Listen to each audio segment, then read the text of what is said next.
நான் சமீபத்தில் ஸ்டார் நியூஸுக்கு ஒரு பேட்டி கொடுத்த பொழுது என்னிடம் ஒரு கேள்வி கேட்கப்பட்டது. அவர்கள் கேட்டார்கள், சகோதரர் ஜாக்கீர், வந்தே மாதரம் பாடலை பற்றி உங்கள் கருத்து என்னவென்று கேட்டார்கள். முஸ்லிம்ஸ் இதை பாடலாமா கூடாதா? நான் சொன்னேன், முஸ்லிம்ஸ் என்ன சொல்வார்கள் என்று பிறகு பார்ப்போம், முதலில் இந்து வேதத்தை பார்ப்போம் என்று. நான் சொன்னதை கேட்டு அவர் அதிர்ச்சி அடைந்தார். வேதங்களை கற்றவர்களிடம் கேட்டு பாருங்கள், வேதத்தில் இறைவனுக்கு உருவம் இல்லை என்று கூறப்படுகிறது. நீங்கள் வந்தே மாத்திரம் என்று கூறும் பொழுது இந்த நாடு என் தாய் கடவுள் என்று கூறினார். வேதங்களை அறியாத சராசரி மனிதர்களுக்கு இதை பற்றியெல்லாம் தெரியாது, அவர்களுக்கு தெரியாது. ஆனால் வேதாந்தியிடம் கேட்டால் வந்தே மாதரம் வேதத்திற்கு எதிரான கருத்தை கொண்டது என்பார். ஏனென்றால் வந்தே மாதரம் பாடலில் 3 முறை நான் உன்னை வணங்குகிறேன் என்று வருகிறது.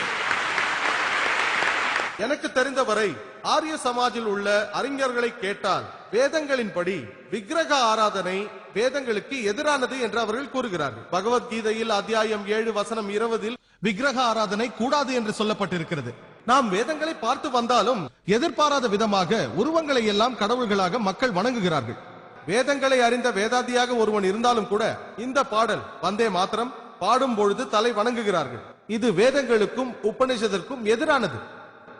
இஸ்லாத்தில் கூட 12 வரிகள் ஆட்சேபிக்கப்படுகிறது. 3 முறை வந்தே மாத்திரம் உன்னை வணங்குகிறேன் என்று அதற்கு அர்த்தம். ஒரு இடத்தில் இந்த நாடு என்னுடைய தாய் என்று கூறுகிறது, ஒரு இடத்தில் உன் பாதங்களை முத்தமிடுவேன் என்று, ஒரு இடத்தில் அதை பொன் போன்ற சிரிப்பு, தேவதைக்கு ஒப்பானவள், அதை லக்ஷ்மி என்றும் துர்கா என்றும் அழைக்கிறார்கள். இதை ஆட்சேபிக்க வேண்டும். முஸ்லிம்களான நாங்கள் இந்த நாட்டை நேசிக்கிறோம்.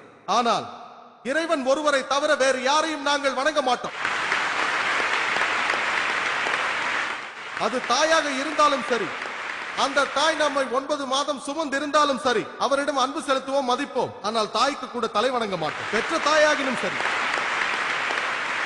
எல்லாம் வல்ல அல்லாவிற்கு பிறகு நாங்கள் மதிப்பும் மரியாதையும் செலுத்தக்கூடிய ஒரே மனிதர் முஹம்மது ஸல்லல்லாஹு அலைஹி வஸல்லம். நாங்கள் தீர்க்கதரிசிக்கு கூட தலை வணங்க மாட்டோம். தீர்க்கதரிசி அவருக்கு சமாதானம் உண்டாகட்டும். வந்தே மாத்திரம் என்ற இந்த பாடலை நாங்கள் பாடித்தான் ஆக வேண்டுமா? இதெல்லாம் அரசியல் தந்திரம். அரசியல்வாதிகள் ஓட்டு வங்கியை காப்பாற்றிக் கொள்ள இதெல்லாம் ஒரு வழி என்று அவர்கள் எண்ணுகிறார்கள்.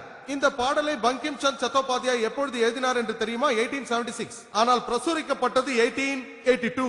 இப்பொழுது நூற்றாண்டு எங்கு வந்தது? இது எந்த வருடம்? செப்டம்பர் 7ஆம் தேதி. தவறு செய்து விட்டார்கள் அரசியல்வாதிகள். அரசியல் நாடகம். அது மட்டுமல்ல, சவுதி அரேபியாவில் வாழும் முஸ்லிம் அவனுடைய நாடான சவுதி அரேபியாவுக்கு தலைவணங்க மாட்டான். பாகிஸ்தானில் வாழும் முஸ்லிம் பாகிஸ்தானிற்கு தலைவணங்க மாட்டான். அது குற்றம்.